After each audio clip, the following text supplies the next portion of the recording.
Year 2020 started with COVID-19 pandemic. We wanted every single piece of information about this new disease, which first turned into epidemic and then was declared pandemic. As this year 2020 is coming close to its end, it's leaving with a very important question: what about the vaccine? We know there are multiple contenders. In UK, we've seen the distribution has already started. But what about the distribution plan in our own country? Indian government has already rolled out its plan, and today we talk about it in detail for your information. It's FYI. My name is Arun Singh. Let's quickly have a look at the vaccine race. I know you've been hearing about this a lot in the news, or probably you know it already, but just to form a base of our conversation, let's quickly have a look at the vaccine race, and we'll also look at our country. So if we talk about global statistics, global race, there are globally 274 vaccine candidates which are currently there operating. Then we have majority of vaccines which require a 2-dose schedule. Now that is going to increase the challenge of the distribution plan that our government has already rolled out. In India, there are 3 vaccines which are close to authorization. Then vaccines from Pfizer Inc., AstraZeneca and Bharat Biotech are close to being approved. There are 8 vaccine candidates manufacturing in India scheduled. So that's where we stand when we talk about the vaccine race. But our focus is about the vaccine distribution plan. So if we talk about India's preparation, then there has been constitution of National Expert Group on Vaccine Administration for COVID-19. This group has had multiple meetings as well, and this comes under Ministry of Health. There has been multiple meetings. Now, national and state training of volunteers is also planned to be carried out for a beneficiary or for an efficient distribution of the vaccine. Now, latest electoral roll for elections to be used to identify priority age group. We'll talk about priority age group as well, but latest electoral for Lok Sabha elections and state elections will be used to identify these beneficiaries. Now, a digital platform CoWIN has also been created to track beneficiary. So digital platform is created to ensure that everybody in that priority age group is vaccinated at first. There are multiple plans, and now, as I said, let's quickly talk about the priority age group. So first of all, there are a few age groups, and then there are few departments which stand there for the vaccination in its first phase. Now, first is public and private healthcare workers. This includes frontline workers, nurses, paramedics, support staff, and even medical students as well, which have been volunteering in this fight against the pandemic. Now, in frontline workers, there's police, home guard, prison staff, and municipal workers as well. Then there are personnel from Ministry of Defense, Ministry of Home Affairs, Ministry of Housing and Urban Affairs, State Police, and as I said, municipal workers. Now let's talk about the age group. Citizens above 50 years of age will be eligible for this first phase of vaccination, and citizens below 50 years of age with comorbidities like diabetes, cancer, hypertension are also eligible for this first phase of the vaccine distribution in India. That's the biggest question that this year is leaving us with, that what about the vaccine, how it will be distributed for a country like ours with a population of 1.3 billion. It will be a gigantic task. We have our panel as well ready to talk about this. Before we get into that discussion, to get into the details of the distribution plan, let's quickly also talk about the vaccination session that will also form a base of our chat with our panel. If we understand the vaccination session, so 100 people are planned to be vaccinated in one session. So this is written there in the plan that government has launched. Now, number of people per session may go up to 200 if logistics allow, is what the plan says. And then vaccination team will have 5 members, a main officer helped by 4 others, and state or UT can identify specific days for vaccination. So that's the vaccination plan of India. This is the distribution plan. Let's quickly introduce our panel to you. We have Dr. Anita Ramesh, specialist in clinical trials, new drug launch, and has worked as principal investigator for more than 20 trials in India. Then we have Dr. Rajendra K. Dhamija, professor and head, Lady Hardinge Medical College, New Delhi, also WHO fellow. We have Dr. Rajiv Seth, senior pediatrician and expert on vaccine. We have Dr. Prasun Chatterjee, associate professor, geriatrics medicines, AIMS. And let's now quickly take our first question to Dr. Anita Ramesh. And Dr. Anita, thanks for joining us. And here we have a vaccine distribution plan in front of us. There are multiple challenges that we have. The first one that I see is challenge of training the staff amid the pandemic. We will require a lot of staff here, but how will their training really be done while we are into the pandemic? Do you think it's possible virtually? Yes, see, the medical profession is not, and the paramedical teaching has not stopped. Yes, online platform is still available. We can definitely treat all of them in an online platform because modules are available. And one more thing before we proceed to training. In India, we have done very well with the vaccination. Particularly, we have a nice national immunization protocol in place. And vaccination is continuing for a long time in India, and we are quite successful. So the infrastructure is there. But now, with the pandemic, the demand is high and we need to meet the needs. You are very right. In a pandemic, how do we teach them? But online classes, education, CMEs are continuing. We have modules to teach them online. Only the point, those who are actually going to give the vaccine needs hands-on. But then it's a subcutaneous injection, can be given easily. So we do not need that hands-on or in-contact training, but the mass country and people involved in vaccination and distribution can be trained in this module. Okay, so Dr. Anita rightly mentioned that India has been doing great in its immunization plan. If I give you a stats on that, the health survey 2015-16 says that 62% children are fully immunized at year, so which has been better than previous years. My next question to Dr. Rajiv Seth, most of these vaccines that we have will have a 2-dose schedule. We had a case of Health Minister of Haryana being administered first dose and then he contracted COVID-19. So this actually signaled and conveyed that it's very important to have the second dose as well. And most of these vaccines have these this 2-dose schedule. Do you think we'll really have to check the dropout rate for second dose, and how do we do that, Doctor? Absolutely. I think in this kind of a pandemic, the challenge will be not only to give the second dose, booster doses, but also to track. And the tracking ideally can be done by mobile technologies. You know, the Prime Minister has already announced that they will be using technology, and the government is also having a massive drive to look into how to administer and track people getting these vaccinations. So there are systems around. Even our BUDS team in Mammoth had implemented a mobile cellular technology approach, a randomized control trial.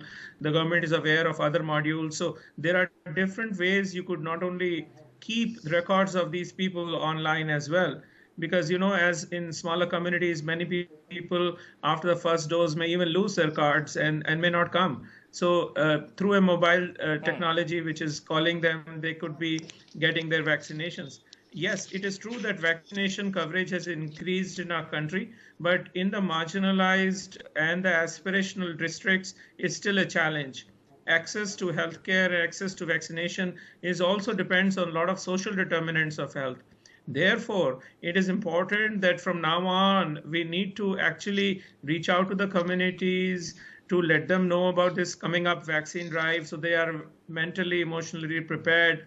Already we are seeing rumors around, and that should be actually, and they're also fake news. I think these vaccinations are very important to save lives. but it's also important at the same time to understand that you need to immunize at least 30 to 50% of your population in order to develop the herd immunity, that is immunity for the whole country, and it's only after that you will expect the pandemic will go away. And therefore, it's very important, while these vaccination drives will start pretty soon, we need to continue our social distancing, mask, and other personal hygiene and safety precautions for COVID. Yeah, so one thing that one has to keep in mind is that even after the first shot is administered to the first group, it's not that pandemic is going to get over. Taking cue from this point, I'll also take my next question to Dr. Rajendra K. Dhamija here. So we also spoke about, rumors. How do we build confidence amongst citizens? We've seen in Western countries how people have been campaigning against getting administered a vaccine because they say the mortality rate of this disease is not that high. So how do we build that confidence here in our country? Thank you very much for having me in the show. We have been racing, all of the world have been racing against time to get the vaccine. And now the vaccine is around the corner. So Arun, there are 3 or 4 steps in vaccination to combat COVID-19. So first is to have the vaccine identified and get it approved, which is now happening in a short weeks from now, a few weeks from now. The second is prioritization, which we have already been seeing that the government has a blueprint, and the priority is for the health workers who have to run the hospitals to look after the sick patients suffering from COVID. And the third is, of course, logistics, which you talked about. And now coming to the awareness and the anti-vaccine campaigns and things like that, which is happening. So fortunately, in our country, it's not a big problem. We are all waiting for the vaccine. But yes, in Western countries, the survey shows that 40 to 50% of the people may not be keen to have the vaccine because of the hurried way the vaccines are being approved. It's not the hurried way. It's absolutely the vaccines have gone through the rigorous scientific protocols, and it has been approved after due diligence. And it's a very important thing that no shortcuts have been done. So we have to make the people convinced, make the people aware that the only way to combat this pandemic, to control this pandemic, is to vaccinate, as previously speaker telling, the maximum number, the majority of the people getting vaccination to get a herd immunity and to control the pandemic. The pandemic is going away only with the vaccination. That's possible with the majority of the people getting vaccine. That's number one. So role of media and role of the public campaign, which is government has started from today to make people aware, to make public aware about the benefit of vaccination and why it is important to get the vaccination for all of us, whosoever is in the priority list of the government. So role of media is very important, and the government has opened up all the channels to make the people aware of the vaccination campaign. Right. So Prime Minister Narendra Modi, in his multiple addresses, he's also pointed that how it is very important for this vaccine to reach at block level. And of course, we have multiple health workers working there as well. My next question to Dr. Prasun Chatterjee here. We have around 28,932 available cold chain points in India. That's the Health Ministry's data. Do you think that's enough? And also because it will also include the transportation part as well, for these vaccines to reach the block level. How difficult is that going to be? And also, what about this number that I just quoted, 28,932 cold chain points? Do you think it's sufficient? See, it is a very pertinent question at this juncture. But as government is planning to give, first they are going to stratify who are the highest risk groups. So we are not giving together. Everyone is not getting together. So once we stratify that way, so first healthcare worker, then elderly people, multimorbidity. So a point is what number will be adequate, that only time will say. But as we are going in a stepwise manner, so I think it is possible to reach out to everyone. And as a geriatrician, I will say especially elderly people who are the vulnerable group, reaching out to them, there the family member, care provider will play a major role. They have to, because even I was seeing through this online portal, there you should register. Most of the elderly people are not that digitally savvy, especially if I go to tier 2, tier 3 or rural India.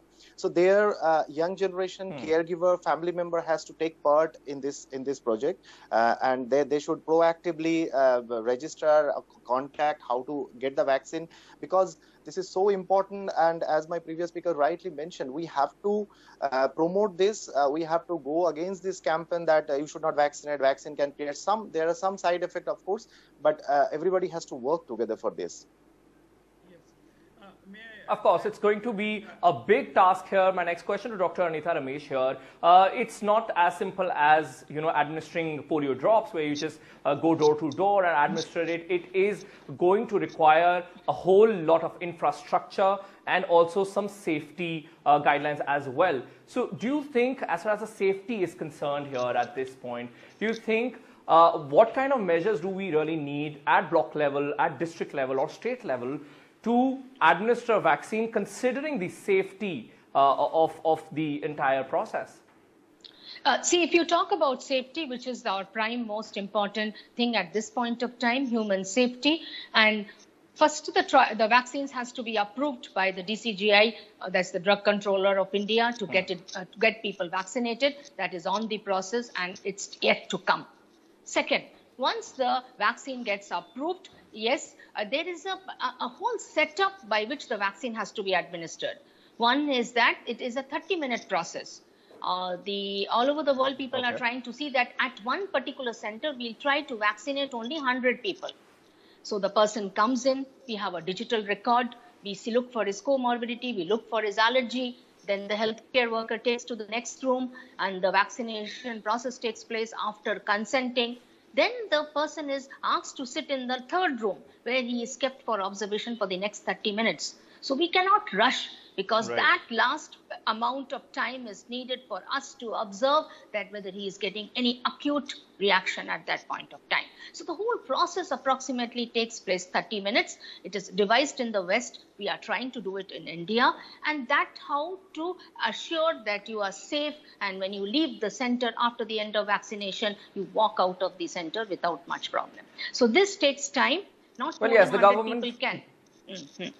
Not more than 100 people can. The government guidelines actually talks of this half-an-hour period in their operational guidelines. Now, this is a short-term, or let's say the immediate effect that we'll be seeing. But Dr. Rajiv, what about the long-term impacts of it? How do we track that? Because once the vaccine is approved, and there are going to be multiple vaccines here. So how do we study the impact, or let's say long-term impact after 3 months, 6 months? Do you see it as another big challenge? Of course, we have these guidelines to get the vaccine administered. But do you think it will need another set of guidelines to see the after effects? I think we need to be patient here, and we need to take one thing at a time. When the government and the Drug Controller of India is going to launch these vaccines, all the safety measures, all the efficacy would be studied.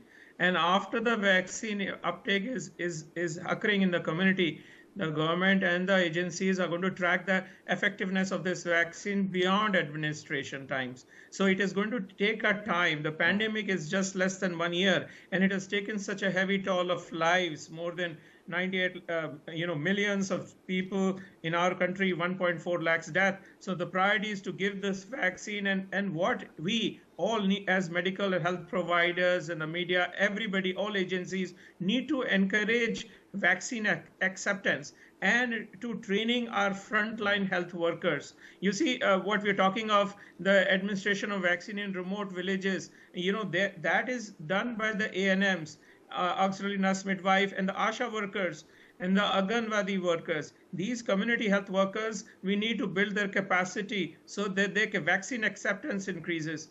Recently, the Buds, our nonprofit, had done a research on focus group discussions, small focus groups with different partners like mothers, pregnant mothers, mothers-in-law, fathers and men, village panchayat, sarpanch elders, and religious leaders.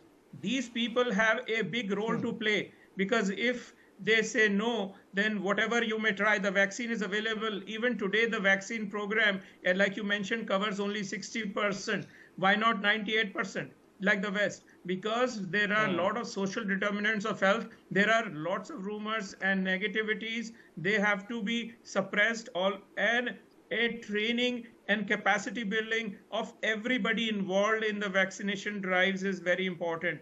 Obviously, the children are the most important. And I think in this issue, we need to realize that after the frontline health workers and elders and people with comorbidities, even children will need vaccinations because children are super spreaders of the disease. They remain asymptomatic 70% of the time. So we need to target our high-risk populations immediately while we try to achieve immunization to achieve herd immunity levels when 30 to 50% of the population. Ministry of Health is on its website is also inviting some volunteers also to get onto this task. Dr. Dhamija, what do you think is the kind of training that would be required? I mean, of course, there are going to be multiple kind of workers that will be seek their help for. But what kind of training do you think is required for this vaccine distribution plan specifically?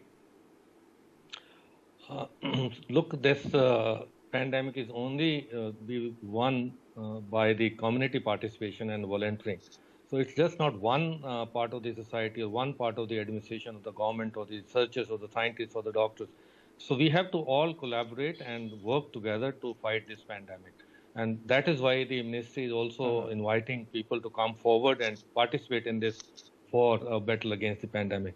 So more and more volunteers would be required. Of course, as you said, it's a mammoth task, and even the people in US are also finding it difficult to manage this logistically as well as administration. So the training of volunteers can be done at the level of block levels or at the level of subdivision levels, and the backbone of this whole campaign would be the primary health centers or the centers where the people would assemble in stagger way and get the vaccine. So the training, of course, will involve the sanitization, the distancing, and the all other public health measures for the people around and for the injectors, and then comes the community health workers who would actually inject the vaccine to the people. Right. Okay. Next question to Dr. Chatterjee here. We have multiple. Go ahead. May I add that this is in a small time we are trying to immunize 1.3 billion of our population. So that is where the challenge is, and therefore what the Prime Minister has said is absolutely right, that we need to look at technology. I think we need to develop cloud-based platforms, maybe even biometric linked, so that we have a software platform which can actually, track who's got the vaccinations, and subsequently mobiles approach where we could call these people and local partners and local staff, the frontline health staff, which is already doing a super jobs, I would say, given our limitations. The ANMs, the Anganwadi workers and the ASHA workers, they need to be encouraged. We have platforms. An Indian software company, RDPL, created a platform for us about 3 years ago. The Ministry of Health is aware of that, in collaboration with Johns Hopkins University, the BUDS program. So there are other programs as well, where through a software you can track who's got the vaccinations. You can actually, sitting in your offices, can actually track which community has not been immunized. And so this will be cloud-based, and therefore technology, which India is a leader in internet technology, and today internet is available in the remotest part of the country. So tracking will be very important. And I think we have technology, we have support, and if we have the mission that government has today, we can succeed in this approach. Oh, okay. Dr. Chatterjee, one last question. If we are talking about two-dose schedule, just to wrap up the conversation, we're talking about two-dose schedule here. And of course, that digital infrastructure will make sure that whosoever is administered one kind of vaccination gets the second shot of the same. But another question is, can one, or let's say, can a citizen go for second kind of vaccine after a year or after a certain period of time, or will it be as advisable? At present, the answer, if I say one-line answer, I'll say no, because you are giving the second dose to boost your immune system. First, because you have to understand it works with both humoral as well as cellular immune system. Especially for the vulnerable group, why we are giving 2 doses, because first dose may not create adequate antibody response in your body, especially those who are vulnerable, elderly people, multimodal people, those who are immunocompromised people. So for that reason, we are giving the second dose. So second dose should be preferably the similar same vaccine whatever you have given. Even the discussion is going on, and maybe we need further trial and research on that whether they need third dose also or not, especially those are not mounting immune system adequately. Regarding, I just want to continue, because we have to give stress maximum on whatever existing system we have to utilize. Definitely we will go on digital things and all these things, whatever my previous speaker mentioned, but we have a very good, already we have a existing system. We have to use the system. It is not that the first time we are immunizing people. We have done repeated immunization, and still it is going on, right? Thank you so very much. With this, I would like to thank our panel here. What a great conversation this has been. So we, of course, spoke about the vaccine distribution plan. It's a big plan, but that doesn't end our worries immediately. It's a long plan, and multiple sessions of it are required. My name is Arun Singh. This is a goodbye from my side. This was FYI.